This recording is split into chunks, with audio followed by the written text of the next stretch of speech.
माता के मंदिर में लाल पुष्प, लाल चंदन और लाल चूड़ी माँ को समर्पित करिए, प्रेम बढ़ेगा। बच्चा कभी आप जी से कम नहीं बोलेगा, प्रेम की भाषा निकलेगी।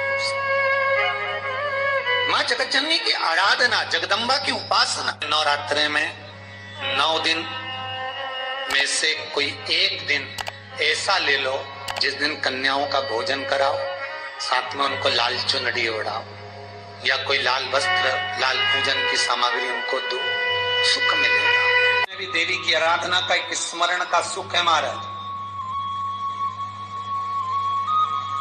ज्योत का विधान है, नवरात्रि में देवी की ज्योत लगती है, अखंड ज्योति लगती है, जवारे बुआए जाते हैं, कलश लगता है। ज्योत का भी विधान है, जिसके यहाँ दिया अखंड जलाया जाता है, अगर वो दिए की लो, दिए की बाती अगर दक्षिण दिशा की होती है तो उसके घर में साल भर में एक घात जरूर होती है।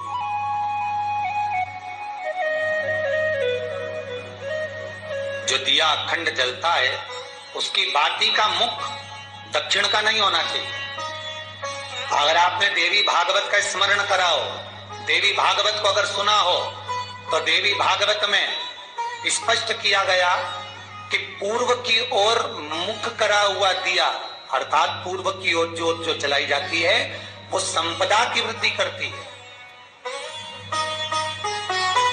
पश्चिम की ओर मुख कर कर जो ज्योत लगाई जाती है महाराज वो वैभव को देती है, और उत्तर की ओर जो मुख कर कर ज्योत जलाई जाती है, उत्तर की ओर जो ज्योत का मुख रहता है वो आयु की वृद्धि करती है, घर में अकाल मौत को रोकती है।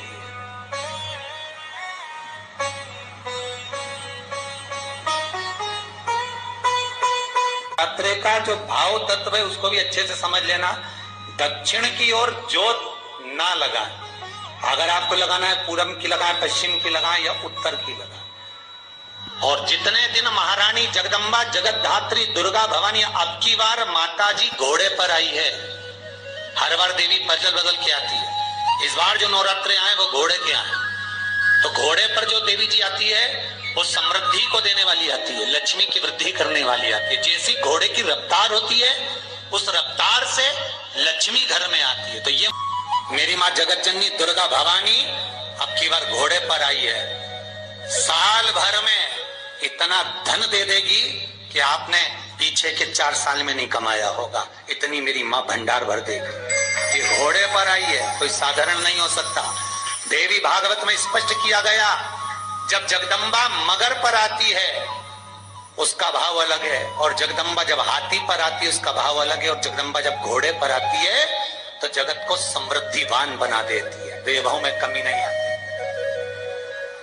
अभी भले दुनिया के लोग अभी रोते हैं कि पैसा नहीं आ रहा, पर चिंता ना करना, मेरी माँ अगर घोड़े पर आई है तो उसका सुख आपको जरूर मिलेगा।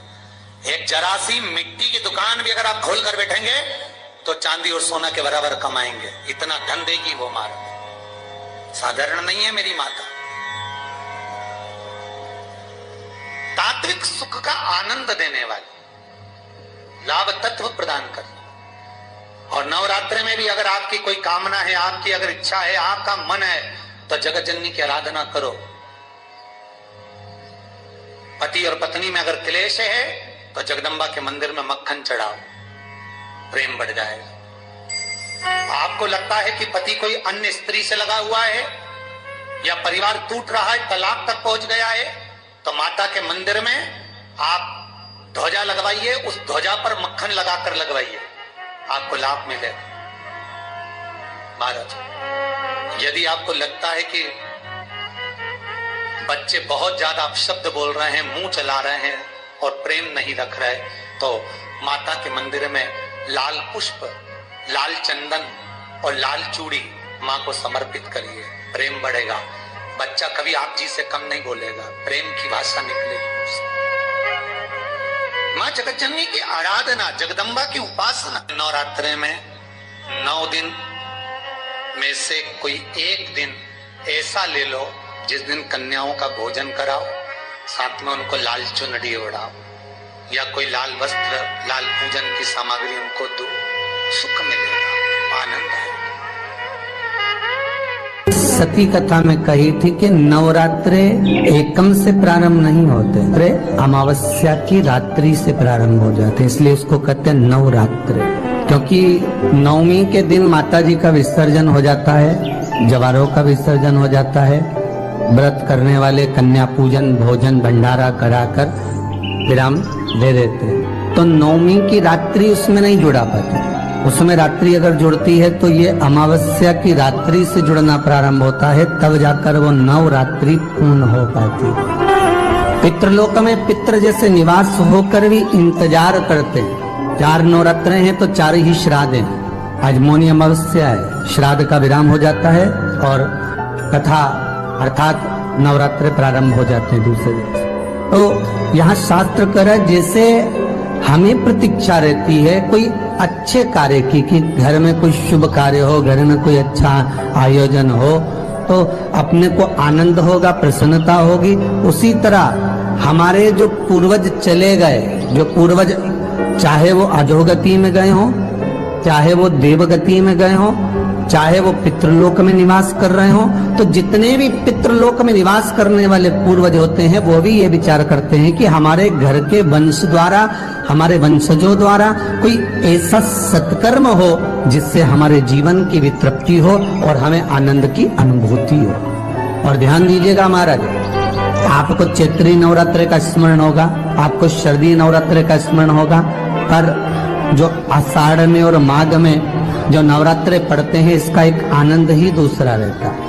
बस इतना जरूर होता है कि दुनिया के लोग वो जो नवरात्रे होते हैं उसमें कलश की स्थापना भी करते हैं, देवी का पूजन भी करते हैं, अर्चना भी करते हैं, मंदिरों में भीड़ भी रहती है और खूब प्रेम से माता का जगराता वगैरह सब होता है। पर ये जो नवरात्रे हैं, 2 गुप्त नवरात्रे, इनका लोगों को स्मरण नहीं था। वो तो धीरे धीरे ये टीवी चैनल के माध्यम से कथाकारों ने, वक्ताओं ने स्मरण कराना जब चालू करा, धीरे धीरे बताना, मार्गदर्शन करना जब चालू करा, तब लोगों को ज्ञात होता गया कि कोई गुप्त नवरात्रा भी होता है, उसमें भी देवी की आराधना होती है। ये चारों नवरात्रे अलग अलग अवस्था के हैं, अलग अलग सुख के हैं और अलग अलग आनंद के। आपके घर में पितृदोष है, आपको ऐसा महसूस होता है, तो किसी भी नवरात्रि के पहले जो अमावस्या पड़ती है, जिस दिन अमावस्या रहे उस दिन चावल की कटोरी में एक कपूर का टुकड़ा रख दीजिए, छोटा सा, और कपूर का टुकड़ा रखकर उस कपूर को दरवाजे के बाहर कटोरी में ही, चावल रखी हुई कटोरी में ही उसको पितरों का स्मरण कर कर जला दीजिए।